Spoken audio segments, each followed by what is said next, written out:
Which one concerns you the most? I think the Nets are worse right now, but I think they've got the most potential for growth. So I think overall, I'd say the Knicks are in a tougher spot because I think we've seen the best of who the Knicks are. It doesn't get much better than it did a year ago. When I watch them play, I see a team that just does not do any of the nuts and bolts type of things that good teams in this league do. They're not a team that defends the lane well defensively. Now, I know Tyson Chandler's not out there. Obviously, that's a big component to this. But individually, there's not enough pride in what you're doing from a defensive standpoint. And then offensively, there are too many guys that are concerned with their shots and touches.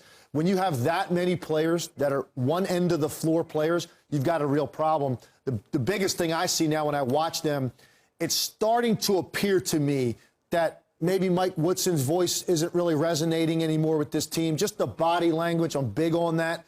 And even looking at the coaching staff during the course of games, I don't know that they have any answers on how to change this around. They've got too many guys that are going to play one way. That's the only way they know how to play.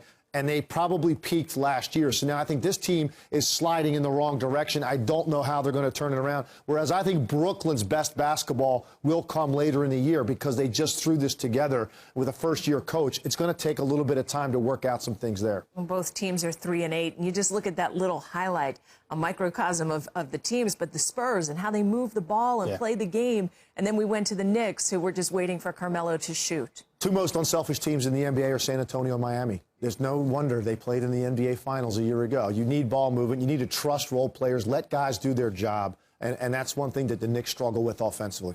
All right, I said 3-8. I gave them a couple. You did. You made it sound better than it is.